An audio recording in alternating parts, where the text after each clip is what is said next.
Taste the Daily. Malumichampatti ஊராட்சி மற்றும் நிலம்பூர் ஊராட்சியை இணைக்க மக்கள் எதிர்ப்பு தெரிவித்து மாவட்ட ஆட்சியரிடம் மனு அளித்தனர். மலுமிச்சம்பட்டி நிலம்பூர் ஊராட்சிகளை கோவை மாநகராட்சியுடன் இணைக்க தீய சக்தி திமுக அரசு திட்டமிட்டுள்ளது. இதற்கு எதிர்ப்பு தெரிவித்து அந்த கிராமங்களை சேர்ந்த பொதுமக்கள் கருப்பு கொடி ஏற்றுதல் உள்ளிட்ட பல கட்ட போராட்டங்களை நடத்தி வந்தனர். இந்நிலையில் இது தொடர்பாக மாவட்ட ஆட்சியரிடமும் மனு அளித்தனர். அப்போது தங்கள் பகுதிகளை கோவை மாநகராட்சியுடன் இணைப்பதால் 100 நாள் வேலைவாய்ப்பு திட்டம் ரத்து செய்யப்படும், வரிகள் உயரும், தங்கள் வாழ்வாதாரம் பாதிக்கப்படும் என அவர்கள் குற்றம் சாட்டினர். இணைக்க வேண்டாம் என்கின்ற ஒரே தீர்மானத்தினை நிறைவேற்றி அந்த தீர்மான நகருடன் மாவட்ட ஆட்சித்தலைவர் அவரை சந்தித்து நமது மலுமிச்சம்பட்டி ஊராட்சியை மாநகராட்சியுடன் இணைக்க வேண்டாம் என்று 100 நாள் பணியாளர் கிட்டத்தட்ட 500 குடும்பங்களுமே வசிக்கிறார்கள். அவர்களும் ஊர் பொதுமக்களும் மற்றும் அனைத்து கட்சி சார்ந்த நண்பர்களும் இங்கே வருகிறோம். அனைவரும் மாவட்ட ஆட்சித்தலைவரை சந்தித்து தங்களது கோரிக்கை மனுவினை அளிக்க உள்ளோம். எங்களோட போராட்டமானது முதல் போராட்டமாக முழு கடையடைப்பு மலுமிச்சம்பட்டி ஊராட்சியில் முழு கடையடைப்பு போராட்டம் நடைபெற்றது.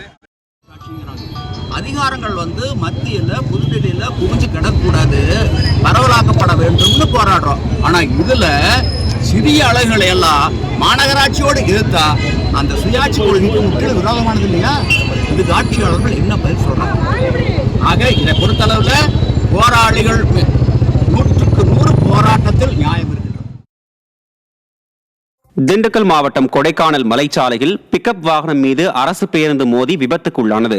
கொடைக்கானலில் இருந்து கன்னியாகுமரிக்கு சென்று கொண்டிருந்த அரசு பேருந்து மலைச்சாலையில் உள்ள டம்டம் பாறையின் அருகே பிரேக் பிடிக்காமல் எதிரே வந்த பிக்கப் வாகனத்தின் மீது மோதி விபத்து ஏற்பட்டது.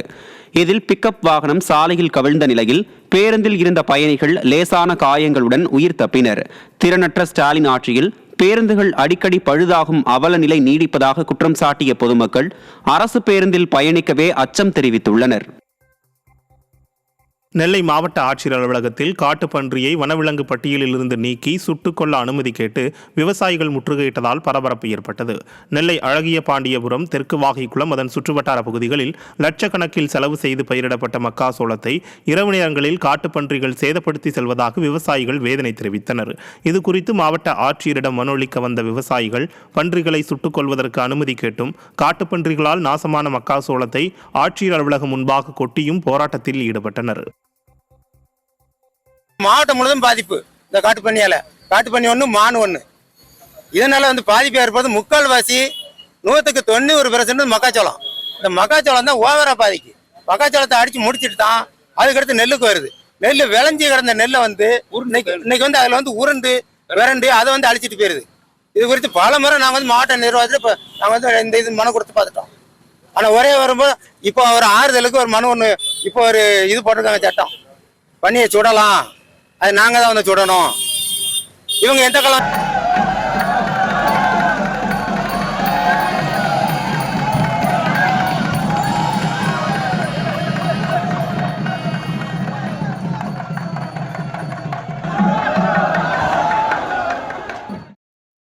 சிவகங்கை மாவட்டம் காளையார்கோவில் அருகே புதிதாக கட்டப்பட்ட நியாய விலை கடையை அதிமுக சட்டமன்ற உறுப்பினர் செந்தில்நாதன் மக்கள் பயன்பாட்டிற்கு கொண்டு வந்தார். மூத்தூர் வாணியங்குடி ஊராட்சியில் மக்களின் நீண்ட நாள் கோரிக்கையை ஏற்று சட்டமன்ற தொகுதி மேம்பாட்டு நிதியிலிருந்து சுமார் 9,13,000 ரூபாய் மதிப்பில் புதிய நியாய விலை கடை கட்டப்பட்டது. இதனை சிவகங்கை சட்டமன்ற உறுப்பினர் செந்தில்நாதன் திறந்து வைத்து குத்துவிளக்கு ஏற்றி தொடங்கி வைத்தார். இந்நிகழ்ச்சியில் கழக நிர்வாகிகள், கிராம மக்கள் ஏராளமானோர் கலந்து கொண்டனர்.